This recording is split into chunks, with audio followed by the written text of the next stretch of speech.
Hello and welcome to Raw Sports Takes with Miguel Sanchez, your host Miguel Sanchez. First of all, in this episode, we're going to go ahead and talk about the Week 2 NFL lineups, pretty much what happened this week. Pretty much knee-jerk reactions, overreactions, underreactions, whatever you want to call it. But other than that, first I got an announcement to do, and that's I'm going to change the name of this podcast. It's not going to be Raw Sports anymore. Apparently, when you go Google it on Apple Podcasts or Spotify, a lot of wrestling stuff comes on, which I love wrestling, but it's not something that I'm looking at. So I'm going to change it. Haven't just thought about the name quite exactly what I want to change it to, but one that I really kind of like, and I've been playing around with it and asking people about it. It's Unsportsmanlike Conduct.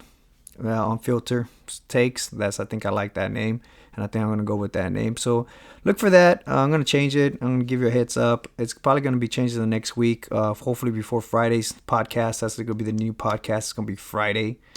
But other than that, that's about it. I'm gonna before I start with the NFL and what happened this week. First thing I'm gonna start with the Canelo fight. I didn't watch the Canelo fight personally. I just so freaking tired of Canelo fighting no-name players, pretty much. It's a bunch of bullshit. He's doing exactly what Mayweather did, and it's avoiding the big-time players. And he's taking either on rookies that don't have experience and they're just green as can be, and he know he's gonna win, or he's dodging until he fights Benavides, aka the Mexican Monster.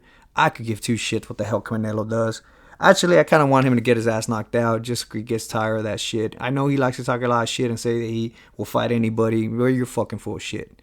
You're plain full of shit, Canelo. Fight somebody that actually wants to fight you and that people want to see. People want to see you fight Benavides. I've seen some of Benavides' fights. He does look not that technical fighter like Canelo. Doesn't have the experience, I think. I think he'll make a good fight, though, because styles make fights. And I think he'll do really well. I think Canelo could knock him out and could beat him. But it just doesn't look good when Canelo keeps dodging these fights. I am really getting tired of him dodging these fights. It's unfortunate, and it's a bunch of bullshit at the same time.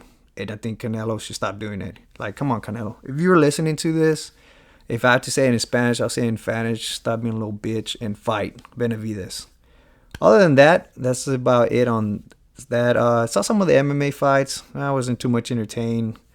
Sean O'Malley lost the belt there in decision. Yeah, I guess he's not the darling. That's what's interesting about MMA. MMA players, pretty much fighters, they have an expiration date. They don't last that long. Like, you have a good fighter, they'll win a couple of belts, and then all of a sudden they'll lose or get either knocked out, or they get broken, or they break their legs, and that's it. And then you never hear from them ever again. You hear them once in a while in a cold main card, but other than that, it's amazing how fast their expiration date compared to like boxing. Boxing, Canelo's been fighting, has been the champion for the last 5 years. But then when you go to MMA fights, it's like the guy middleweight is a champion in 1 year, and then the next year he loses, and then you never hear from them again. And then the guy that beat him ends up winning, and he wins for 2 fights, and then you never hear from them again. It's amazing how fast MMA fighters have an expiration date and they end up losing right away. So that's some thoughts there in MMA and some thoughts of the Canelo fights.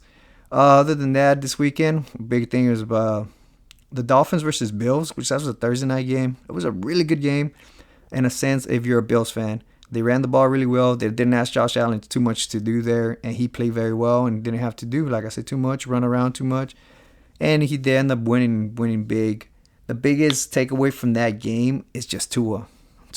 If you are a fan of Tua, and when I mean a fan, I mean somebody that likes watching him play, or the biggest thing with Tua at the beginning of last year, and everybody asked, and everybody was saying the same thing: can Tua play well? Can he stay out of in the injury list? Can he avoid the concussions the year prior to that?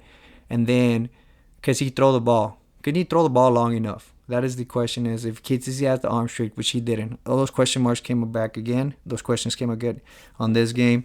He just completely sucked. There were some really bad interceptions. That first one, he pretty much he threw it behind the receiver. That's why I hit him in the shoulder pads and he ricocheted. They were getting an interception. And then the second one was just terrible. It was a terrible throw. Overthrew it. Cannot throw it with accuracy. And then it got intercepted real easily. I don't know if that's miscommunication between the receiver and the quarterback, but it just looked terrible. And that was about. And then Of course, he got injured, which if you ever watch Tua, and nobody watches football, and you were to watch Tua, and the way, not last year, but the year before that, the way he lands, like he had to learn how to fall. That was kind of weird, like a toddler. Uh, it was weird to watch, and that injury and where he ran there in the fourth and goal, he got the first down. He pretty much ran into the defender's bicep, it looked like, and then he landed awkwardly and hit his head, and that was it. And then I knew that was a concussion just because of his history and just because of the way it goes. I said last year before the beginning of the season, and the last year in the off season, I said that Tua should retire, and I think she should be playing anymore. And then I'm gonna go back to that. If you're a Tua fan, if you are a family member, and you're really talking to him, you gotta sit him down. You gotta sit him down and tell him, hey Tua, you made a lot of money. You're guaranteed anything between $100 million to $167 million if you retire right now. You don't have anything to prove. You're going to make 99% more money than anybody in the country right now can think of making. And that's it. Just go ahead and retire. Go enjoy the rest of your life. Last thing you want to do is you want to end up like Junior Seau and shoot yourself in the chest because you got so much damn head injuries. Or, of course, they're blaming Aaron Hernandez on the CTE, and that's why he was a nut. But that's another story. Aaron Hernandez was CTE did not make him a nut. He was already a nut as it is, and a criminal. But he needs to retire. He has enough money.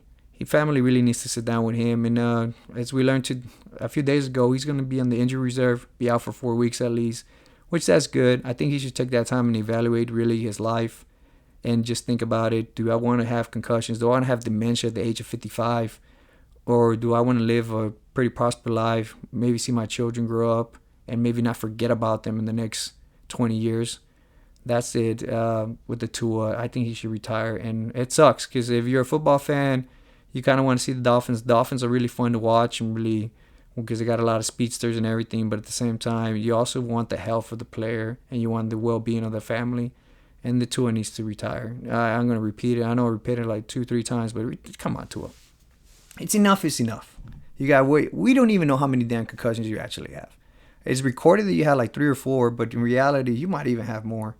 And it's for you to and if you just do this out of play, please wear that stupid Guardian helmet. I know it looks stupid. It looks retarded. It looks like you're a Spaceballs kind of guy player, but at the same time, if it does help you prevent concussions, you should wear that. I've seen a few players wear that out there in the NFL this year, the little Guardian helmet. If you don't know what the Guardian helmet is, it's pretty much just a cover, like it's like bubble wrap on top of a regular helmet, and it's supposed to help with concussions and head injuries. So I would do that if I was him. But those are my thoughts on the Dolphins versus Bills. Bills look really good. Bills are actually doing extraordinary well. Their defense is playing great, and Josh Allen is playing at an MVP level. It will not shock me right now if you were to give out the MVP trophy. It probably goes to Josh Allen. Moving on, we're going to move on to some of the biggest disappointments and biggest surprises of this week. Cowboys. It's a Cowboys fan. Suck again. Again, they reel you in at the beginning of the season. They play a great game. They're prepared. They beat the crap out of the Browns. You think you're... I know you guys Cowboy fans see it. There's that meme on TV. This is our year. We get a good win. And it just eventually circles into a disappointment. Well, this time it was week 2. I don't know if it's a repeat season like last year where they lost to the Cardinals there. They got their ass whooped by the Cardinals, and everybody was kind of shocked. And then they turned it around and started playing well. Who the hell knows?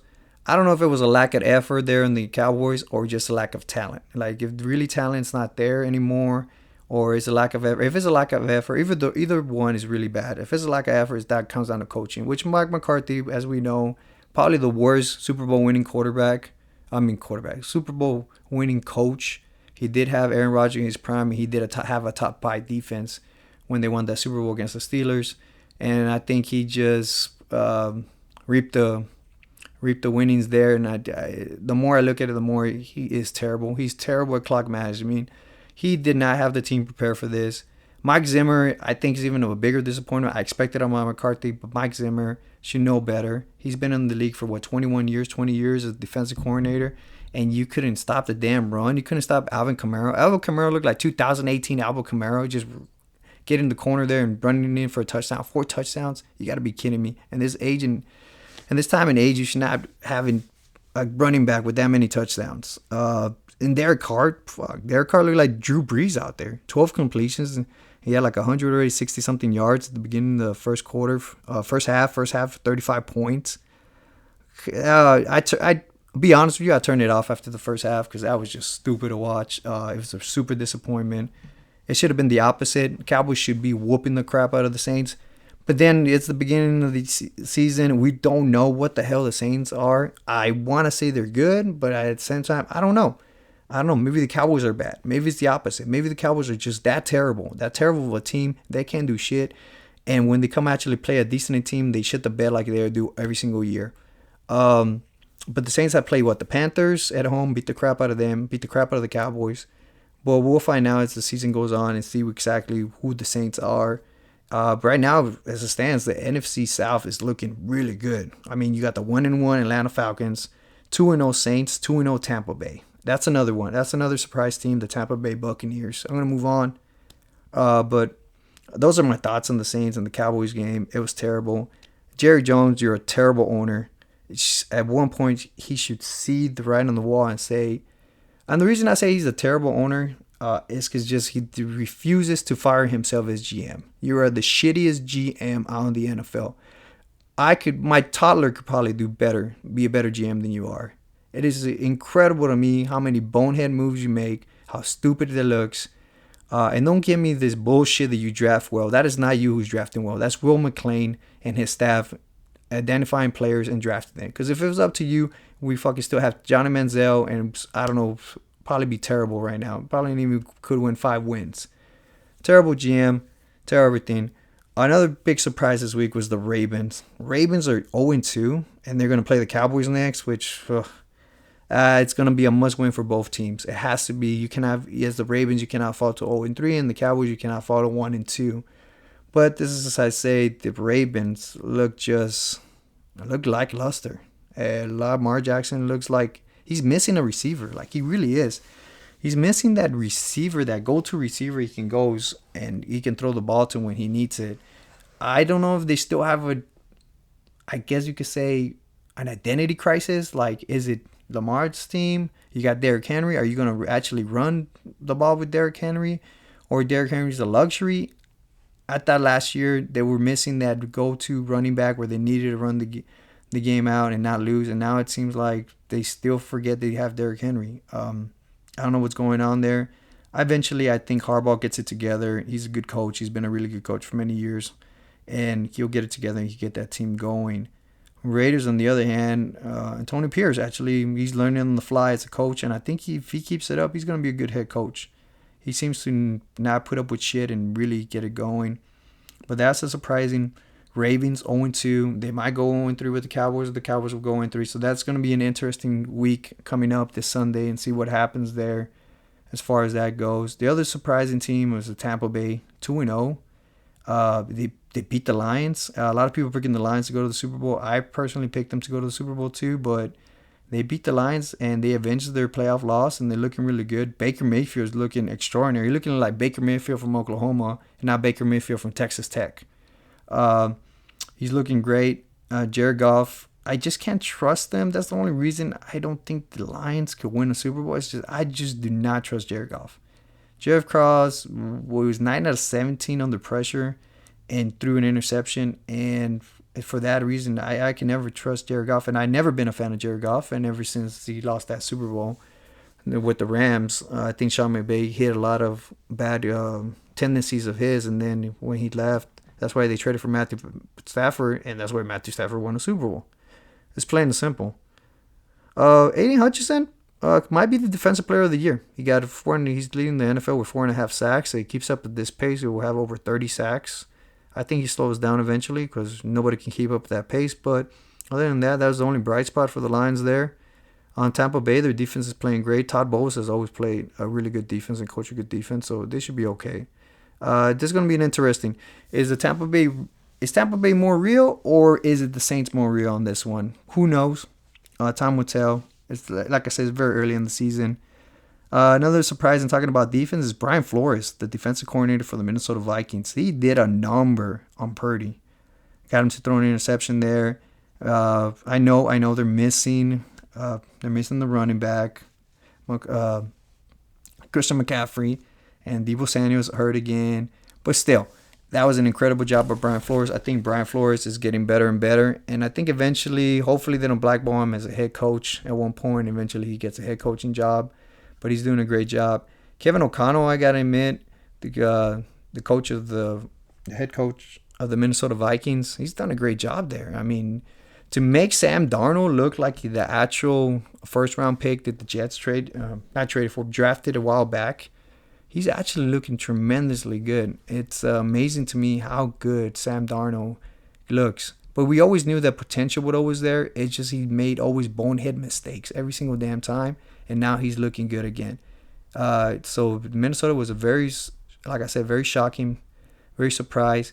But then again, I saw a stat the other day. It says that the San Francisco 49ers, apparently that's their Achilles.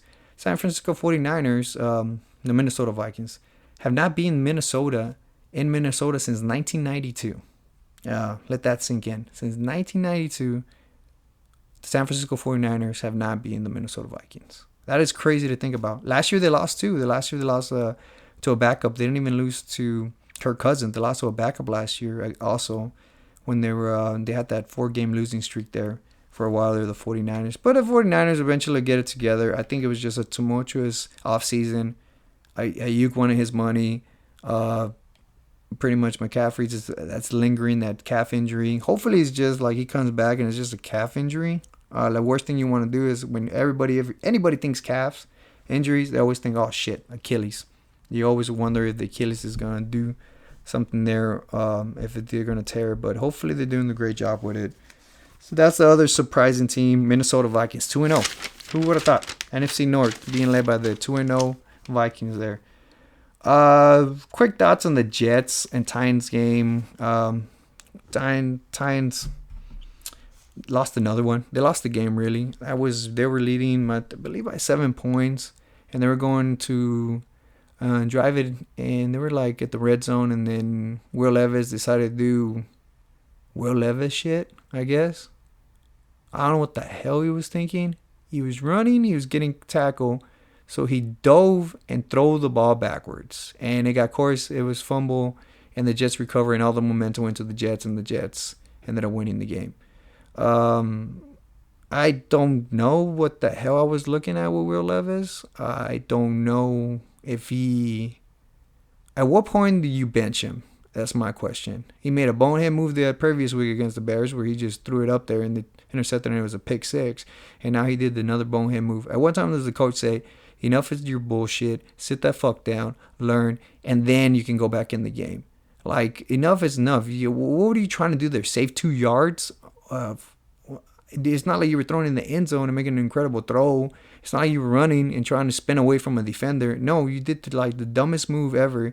You look like a high school quarterback trying to make something out of nothing, and that just doesn't work in the NFL. I have no idea what's up with Will Levis. And the sad part about it is that sometimes when he plays well, you see it there. You see the potential. You see why he was taken in the draft so high. And then you see that shit, and you're thinking another 0-2 team, Daniel Jones. You're thinking another, like, what is going on here? And that's what I was thinking on that game. Like, what the hell was that? Did I just watch a professional quarterback do a bonehead move 2 weeks in a row? Like, if they had an award for dumbass plays, you'd be top week 1 and week 2. Aaron Rodgers looked decent. He still can sling the ball. He can still throw it. My concerns for the Jets is going to be that defense. That defense, again, got pretty much run through. Teams are going to mimic that, like I said, from week 1. They're going to start running the ball. I don't know what's going on with the Jets defense. I don't know if maybe Robert Saleh doesn't know how to coach and make coaching adjustments in the game. And he just goes with whatever he's there and whatever he planned for. And he says, fuck it. This works. I'm going to keep working. But it was good to see the Jets win a game. And it was more of, I think, Tennessee losing the game than the Jets winning. So, but I would have loved for Aaron Rodgers to lose again, just to see him lose his shit. Maybe he goes back into a cave and never comes back. But who knows? It's for Jets fans, I guess, it's good. For entertainment purposes, it's not good. If you hear me that, I'm drinking a Monster. Just got off of work yesterday, so trying to get some energy, trying to get going this. Another game that was kind of boring. Well, not boring. It was kind of actually pretty decently. It was Seattle Seahawks versus New England. That was a big win into overtime. It was pretty good. It looks like New England are not going to be a bottom five team. It looks like New England is there to battle and is there to play the games, and they're 1-1 now, so it's not terrible. They're not going to be a terrible team. But at what point do you really ask yourself, if you're a New England fan, at what point are you going to start Drake May? Is it going to be after the bye week when he gets more time? But eventually, I think Drake May has to play. Maybe not sit the whole year out, especially the way they're playing. They're actually holding the line pretty well, and they're actually being competitive. So it'll be interesting to see if Drake May does come into the game. I would like to see. I think he has the best freaking quarterback name, Drake May. That just sounds good. It rolls off the tongue very well. You could tell it 3 times, Drake May, Drake May, Drake May. I don't know, but it sounds really good. And I would like to see him. I just like to see what he has out there, because everybody wants to see. Washington Commanders, New York Giants. Those are 2 bad teams. I don't care who won that game. Other than that, New York looked terrible again. And we're looking at probably the Giants drafting a quarterback next year or the year afterwards. You better hope it's Texas Arch Manning, which that would be ironic because you had Eli Manning there, and now you have his nephew. So that would be pretty for Cowboy fans. Hopes, I hope not. I hope they're not ever draft. I hope they draft another bust like Daniel Jones and think that he's gonna be decently. But at what point did you sit down Daniel Jones and you actually start Danny DeVito's little cousin, DeVito, in the quarterback? That'd be nice to see him as a quarterback. Just mix headliners, and I guess we can make Italian jokes out of it. I am married to an Italian, so technically I can make Italian jokes. Okay, it should not be offensive to anybody. And if you are offended with what I say, I'm sorry ahead of time. I do say some offensive stuff here and there, but I'm not here for your feelings, I guess you can say. Chicago Bears, Houston Texans game. That's another game that was kind of. Houston Texans should have beat the shit out of the Bears. Let's put it that way. They should have beat the living snot out of the Bears, and it just blew my mind. And they barely beat them. Technically, it should have been a bigger loss than that, 19-13. C.J. Stroud looked decently. Look a lot better than Caleb Williams. Caleb Williams, unfortunately, his O-line doesn't want to block for him, or they don't know how to block. Well, that goes into more of a. I think the head coach should have got fired last year for the Bears. I think he's not a good coach. I think they'd be looking at Ben Johnson, probably the offensive coordinator for the Lions. He's really good, and I think he should get the head coaching their job with the Bears. And now, if I was the Bears and I was a Bears fan, I was the Bears general manager. He's done a great job. Paul has done a great job there as a general manager. You should go out there and you should try to get Ben Johnson out of the Lions and get him coach, so you could coach up Caleb Williams. Because they weren't doing nothing really special per se, the Texans. If you watch the game, they were just blitzing an extra player, and it seemed like either the Bears, they don't care for blocking, or they just don't know how to block. Because it was a weird. They just blitz a guy, and the guy got open. It's like you had 5 defenders, and they had 5 offensive linemen, and they have 6 defenders, and the numbers just don't match. So you're going to have a free blitzer in there somewhere, but instead of scheming for it, they just whatever, fuck it. They thought Caleb Williams could produce miracles, which on that one interception that I see, it was actually more of an incredible escape from Caleb Williams, and it actually was a good interception. That escape, when he got away from them, that was amazing. That was just an amazing escape. His shirt was getting torn up, and he was still able to throw it. He threw it, of course, threw a terrible throw, and it got intercepted. But he did a pretty great escape there. But I still have hopes for Caleb Williams, and I think game recognized game. C.J. Stroud said it, and he's going to be a good quarterback, I believe. C.J. Stroud gave him those encouraging words there at the end of the game. And Caleb Williams just got to stop taking sacks, and he really got to stop taking unnecessary hits, and he'll do good. Other than that, but I said, Texans should have done a lot better. She should have looked better.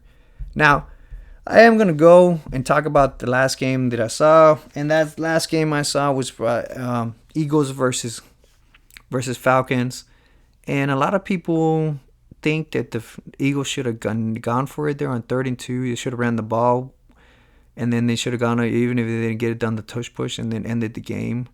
Um, I I, I think hindsight's 2020 on that one. I think a lot of people, if it worked, if that pass would have worked actually, and I don't know if you guys remember, but pretty much Hurts was 32. Hurts snapped it, threw a little out route there to Saquon Barkley. Saquon Barkley hit his hands like if they're made out of stone, and he dropped it.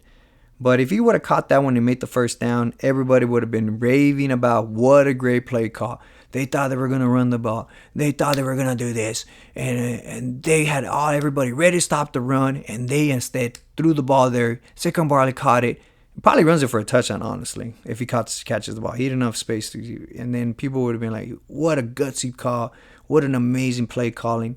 But since it didn't work, we get to actually say the opposite. Oh, they should have ran the ball. That's obvious. Blah, blah, blah. And you know what? I don't think so. I think they made the right call. I think they made the right play.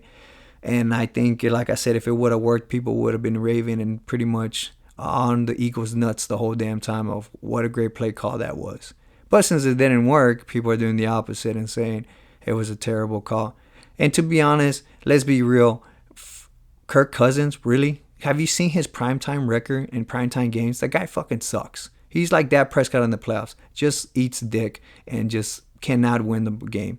So you're telling me, if you were to tell me if I'm an Eagles fan and you, or just a general football fan, and you tell me, oh yeah, Kirk Cousins is going to drive it 70 yards in a minute and a half and score a touchdown and win the game. Oh, and by the way, they have only scored 15 points the last 3 quarters. And I'll take my chances on that one. Kirk Cousins is going to choke. There's no way, with no timeouts, a minute 05, score a touchdown when you only have scored 15 points the whole game. And let's not forget, Kirk Cousins just came out of an injury. And the last game we watched against Pittsburgh, he couldn't freaking throw the ball. And he couldn't move at all. And all of a sudden you think that Kirk Cousins is going to turn it up? Like, come on. If whoever thought, like I say, hindsight 2020, whoever thought that was going to happen, then you should go play the lottery. Or you should do... Or something, go play some crabs or something, because you're full shit. You are full shit, and I think and if you really thought Kirk Cousins was gonna do that, like I said again, you are full shit. Record shows he cannot do it. He's a choker, and it would not shock me this year if he gets benched and Penix actually starts for the Falcons. It was just, I think it was more of a choke job for the Eagles defense than it was actually Kirk Cousins producing a miracle. So that's my thoughts in that game. Now I'm going to move to another segment. I like to call this segment Top 5 Quarterbacks of Week 2, or through Week 2 actually, and Top Bottom Quarterbacks. And it's pretty much giving praise or talking shit. That's really what that is. Top 5. If I had to pick top 5 quarterbacks through Week 2, first one's going to be, it could be 1, 2, or 3. You can change it up if you want. 1, 2, and 3. Then the first 3 names I'm going to say. And it's going to be Sam Darnold, Baker Mayfield, Derek Carr. You can put Derek Carr on number 1 or whatever you want to do, but those 3 players are just playing out of the damn mind. And I don't know what's up with Derek Carr. I don't know if it's the new offensive coordinator, and all of a sudden his 8th or 9th season, all of a sudden it just clicked because he has a good offensive coordinator and that's what he needed. Or he just, I don't know, maybe Drew Brees took over his body a little bit there and just throwing it better. Who knows? But we're going to see. Sam Darnold, that's another one. Like I said, we saw the potential earlier, but now all of a sudden he's actually hitting the potential, and maybe it took Kevin O'Connell to unlock it. And then the last one, Baker Mayfield. Like I say, is Baker Mayfield from Oklahoma, not Baker Mayfield from Texas Tech, where he had to transfer out because he sucked at Texas Tech. And then the fourth one is Josh Allen. Josh Allen, I'll put him in number 4 right now. He's an MVP level, and we've seen him before with Josh Allen, so that's why Josh Allen. I don't have no doubts like the other 3. Then there's Kyler Murray. Kyler Murray played an incredible game. Yes, the Rams are hurt. Yes, the Rams are just struggling right now with injuries. They just got the injury bug. And that sucks because we don't get to watch full potential Cooper Kupp and Puka together. But still, Kyler Murray, if you watch those incredible throws he threw there, pretty damn well. Which brings me to Marvin Harrison Jr. Whoever thought he was a bust after week 1, you are damn nuts. You are a crackhead completely. And thank God then Marvin Harrison will actually show you why he was the first receiver ever picked this past draft. He is good, and he played great this game. He ran that one, the first touchdown catch he caught there at the end of the end zone. Wow, that was his daddy all over again. The tippy toes, everything, the catch. That looked beautiful. So good job for Kyler Murray and Marvin Harrison. And I'm pretty sure Kyler Murray's super happy. He has a wide receiver for once. Well, we had Hawkins, but Hawkins was more towards the end of his prime. Now he gets a really good receiver he can work with. Those are my top 5 quarterbacks. They look good. Looking in, I guess you could put Patrick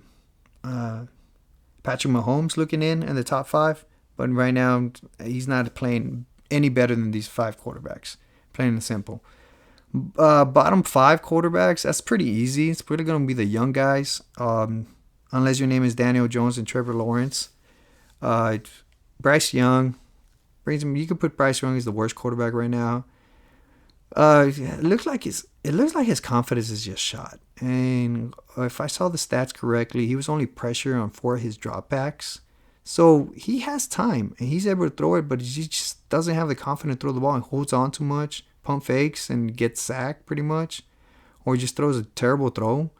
But Bryce Young, and I said at the beginning of the season, I think he gets benched, and it only took 2 weeks actually. And he's benched now, and everybody's shocked. But I don't know if that's more of I'm in desperate mode. The coach is in desperate mode and wants to win and try to figure out something else. Or maybe it's just to get Bryce Young fired up and pissed off, and maybe he comes out and plays better. Because he has, like I said, as far as a pure quarterback, Bryce Young has the arm, has the potential and everything. It's just unfortunate he's small. Like Kyler Murray, he's also small, but Kyler Murray has a little bit thicker body, as per se, lower body. So he's a lot more explosive when it comes to running. But he did get injured last year also. So take that with a grain of salt. Bryce Young, I don't know if he puts on a little bit more weight or just gets smarter. Just throws the ball better. But again, I think he's a great quarterback if we're playing flag football. But we're not playing flag football. That's why maybe this is a good team to get benched. Maybe getting some weight. Maybe learns a little bit with holding the clipboard. Maybe fires him up and maybe he does better. But he's probably the second worst quarterback. Will Levis has to be the worst quarterback. He just makes bonehead moves. Like I said earlier, the Titans should be 2-0. There's no way in hell if Mike Grable was coaching, which I think is a mistake by letting him go. If Mike Grable was coaching the Titans, I think they're at least 1-1, maybe even 2-0. But that was terrible. Well, Daniel Jones, I can't say no more about Daniel Jones. Or at least I can't say anything good. That guy just sucks. What can you do? Number 4 worst quarterback, bottom 5, I would say Caleb Williams. Caleb Williams, for everything I just said earlier, they just couldn't block, and he was trying too hard. And I think it's at the point, and I think that's more of a coaching. And we was talking to a buddy earlier, and he did say, hey, if anybody's gonna ruin Caleb Williams, it's probably the Bears. The Bears somehow, some way, find a way to ruin quarterbacks. Trubisky was another one. I don't think he should have got drafted that high, but he was ruined. They didn't take Patrick Mahomes in that other draft. That was the same draft that they didn't take Patrick Mahomes, Deshaun Watson. But what can you say? Caleb Williams hopefully has the potential, has the talent to overcome all the necessary, curse. I guess Chicago's curse on that one, but who knows? 5th quarterback. This one I'm really disappointed in. Trevor Lawrence.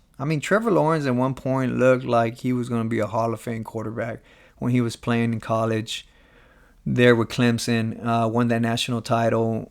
Did he win? Yeah, I believe he did win the national title. And then the next year brought him to the playoffs again, and then he lost against, I think it might have been Justin Fields, actually. I think it might have been Justin Fields in that game, Ohio State. But I don't know what happened. First year came out, he played like a rookie quarterback should play. Terrible. I don't think any rookie, unless your name was C.J. Stroud, which he put in incredible numbers last year as a rookie, you're not going to play well. You got to remember, I believe Peyton Manning, when he came out as a rookie, had either 18 or 22 interceptions. I know he holds the record still for most interceptions in the rookie season, but then he became a Hall of Famer, won 2-time Super Bowl.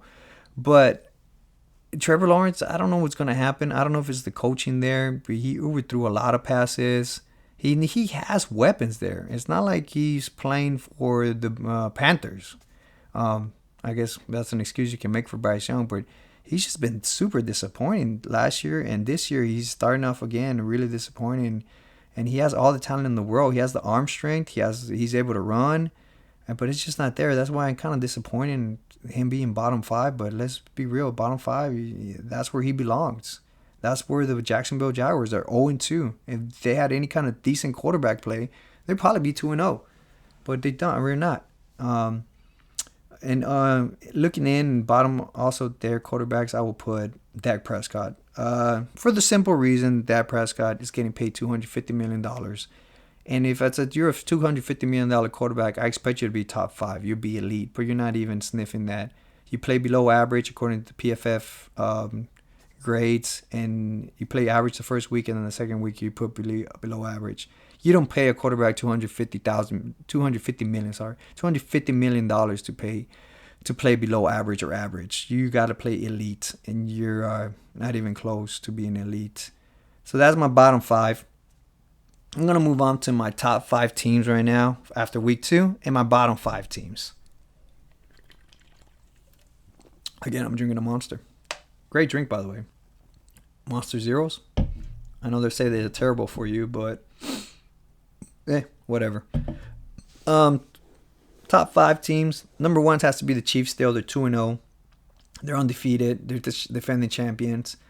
They're playing great defense again. The only thing disappointment there is Travis Kelce. I think I saw more Taylor Swift in the game than I saw Travis Kelce make plays. But I don't know if Travis Kelce is just cruising and just waiting for the playoffs to start. That seems to be his MO last year, and it looks like it's going to be his MO this year again. He's just playing. It's like when having a really nice car, and it's not your everyday driver. You only take it when it's a nice day outside, and it seems like that's what Travis Kelce is at this point. Excuse me. So but the Chiefs is number one. Number two, I would put the Bills at number two, just for the way Josh Allen is playing, and they're 2-0, and it looks like they're on a collision course with the Chiefs there for the AFC Championship at this point. They'll be number two. They have a great running game, defense playing well. Josh Allen doesn't have to do too much, and then when he does, he gets it done. Number three would be the Texans. All the talent in the world there. Should be in the AFC Championship. CJ Stroud is playing well again. He hasn't regressed. It's going to be interesting to see what happens to Joe Mixon there with that injury. How long he's going to be out, but still, they have a lot of talent. They could overcome that easily. Number three, that was number three. Number four, I will put probably the Minnesota Vikings. No, actually, I would put the Buccaneers number four. Buccaneers would be number four in my list. They're a surprise team. We'll see what happens. We'll see if Baker Mayfield actually falls from grace and actually plays like crap again, and reminds us everybody why he sucked. Number five, Minnesota Vikings, same thing. Same concept, same kind of quarterback play. Same as Sam Darnold pretty much messing with us and playing great, and all of a sudden he's going to fall. So we're waiting for that. I'm actually waiting the same thing for the Buccaneers and Minnesota Vikings, same thing to happen. Looking in, I will put the Saints at number 6 or number 7, same thing, and Seahawks. Same thing. I have the same questions for the Saints that I do for Buccaneers and Minnesota. What's happening? Who's going to be real? Who's a pretender? Seahawks, pretty much. Let's be straight. Seahawks. Geno Smith plays very well, and he has a pretty decent game again, and makes it happen, and he wins the game. So Seahawks will be in there, and that's going to be my top 5. My bottom 5. That's a real easy one. Panthers are still terrible, so they're going to be the worst team. They're going to pick number 1 overall. On the bright side, Panthers, you get to pick your first overall pick. So this time, not the Chicago Bears. On the downside, though, I believe I believe the Bears do own your second round pick. So if you are the worst team, you practically gave the Bears 2 first round picks again, because they're going to be picking 33. They're in the second round, so they should be able to pick up some talent. So that sucks even more still. The Giants will be number 2, worst team in the NFL. I can't say anything good about them. There's actually nothing going good for them. Terrible uniforms left week 1. Terrible game week 2. I don't know. Sorry, Giants fans. Actually, not sorry. I hate you guys. Number 3, Tennessee Titans. Will Levis. I know I already shit on Will Levis quite a bit, but here's Will Levis. Number 4, Broncos. Sean Payne, I think you're wrong about Bo Nix. I think Bo Nix sucks. There's a reason nobody was high on Bo Nix except you. I think you were just trying to hype yourself up to liking Bo Nix. But I would put Broncos number 4. Number 5, I would say the Dolphins. That's going to be a surprise for most people because a lot of people picked them for the AFC East winners, division winners. I picked them for the AFC winners because of the explosion on offense. But it's with Tua being out for 4 to 5 weeks, it seems like. He's at least 4 weeks because of the concussion. Skylar Thompson, he's always been a backup quarterback his whole career. I don't think he could throw the ball long. He's more of a runner than he is a thrower. So that's going to be interesting to watch. And I think the Dolphins implode. I think McDaniels is a hell of an offensive coordinator, and he could do a lot of offensive stuff. But I don't think he's a good head coach. I just don't see him motivating him. It's like a freaking little nerd kid. No offense to nerds. Nerds are great, by the way, when they stick to what they know. But it seems like he's just a nerd, a computer nerd that comes out trying to motivate the team. Like, hey, guys, let's run. And that's not going to motivate anybody. And then the way he runs, trying to be cute. You're not cute, McDaniels. And I think once you start losing, I think the team's going to lose respect for you. And I think he's going to get fired. I really seriously do. I think he's going to get fired, especially if that. But if he doesn't get fired, they'll have the built-in excuses of, well, Tua got hurt. He couldn't make it with Tua. There's probably going to be the excuses there. But that's the bottom 5 team for me. The Dolphins. I'm sorry, Dolphins fans, but it is what it is. Man, next week, of course, this list always, just like the top 5 quarterback list and the bottom 5 quarterback list, this list always changes every week to week. One thing, 2 teams that are going to stay there forever, I don't think they're going to turn it around, is the Panthers and Giants. I don't think that just gets turned around. I think they just suck. Last thing I want to talk about, I do want to talk about Bengals versus Chiefs game. That was a hell of a game. I love that game. It goes to show you why everybody's a big believer of Joe Burrow. Burrowhead, as they call that stadium. The Bengals talked a lot of shit, and they almost had it. They almost won the game. And got called on a penalty there on 4-16, which I get it. It was a penalty. I just hated that they threw the flag so damn late. Like if it was like the ref was like, it's pass interference, but I think it's pass interference, but I'm gonna hold it here, and then you realize it was 4th and 16, and the game was gonna be over. Like, oh fuck, it's 4th and 16. Never mind. Let me throw the flag after all. I think it was a little bit late there. And Joe Burrow also thought it was late. He was about to freaking destroy that bench there. But he played a decent game, and the defense played great again. And I think the reason Bengals lost also, besides a late flag, it was a deserving flag. Let's put it that way. It was a deserving flag. It wasn't like I said, it was pass interference. I just think it was so late that's what makes people so angry about it. Like, oh, game's over. Oh, no, it's not over. I threw a flag because I forgot it was 4th and 16. That's where the people get more mad about than anything else. That's where I was pissed about it. But besides the point, I'm going to say this about the Bengals coordinator, which did a great job. If you watch that, if you have not seen that interception where Patrick Mahomes threw that interception, where that guy catches it, go watch it. He caught it one-handedly. That was a beautiful interception. It's probably one of the most incredible interceptions you see. Cam Taylor-Britt, I have no idea who he is. But I know now because he fucking had a hell of an interception there. Other than that, the defense played very well. But I think they screwed it up there on 4th and 16. 4th and 16, why? Did you forget you were playing Patrick Mahomes? Like, you just had a brain fart there and you're like, well, fuck it, we're only going to rush 3. We'll give Patrick Mahomes the whole time in the world just to throw the ball on a 4th and 16. I know it's long. I know it's 4th and 16. It's a long to convert, but when you have that much time in the pocket, and especially if your name is Patrick Mahomes, the defenders can't be holding the receivers on lockdown for that long. Eventually they're going to hold, or eventually they're going to have pass interference, and that's exactly what happened. I think that was a bonehead move there at the end. They got too cute. They decided, hey, maybe we're going to confuse Patrick Mahomes and we're going to only rush 3. Let's be real. Chiefs do not have a really big threat as receiver. Now that we learned that Hollywood Brown's also going to be out for the season, he's not going to play anymore. They don't have a big threat. Rice plays very good, and he's a very complimentary player, but he is not a threat as a receiver. He does not scare anybody. Nobody's game planning for Rice. Nobody's game planning for Worthy. Or they have to stop Worthy as a receiver. I said it before at the beginning of the season, that kid has no hands. He catches half the balls that's thrown his way, and so he's really not a threat. So why the hell would you still only rush 3? And I think that's where like I said, that's where the coach fucked it up, the defensive coordinator. But I will give him props. He did play he did call a great game there at the beginning. He just screwed up at the end. Oh well. That wraps up pretty much the podcast this week. Now I'm gonna try to get the new one out Friday. It's gonna be a preview. I know I didn't do it last week because I was super busy, but I was gonna get it for sure. I'm gonna get it Friday. I'm gonna also look at changing the name. The name is gonna be called Unsportsmanlike Conduct, Unfiltered Takes. That's what that's gonna be called. So look for that. Thank you for listening, and you guys have a great day.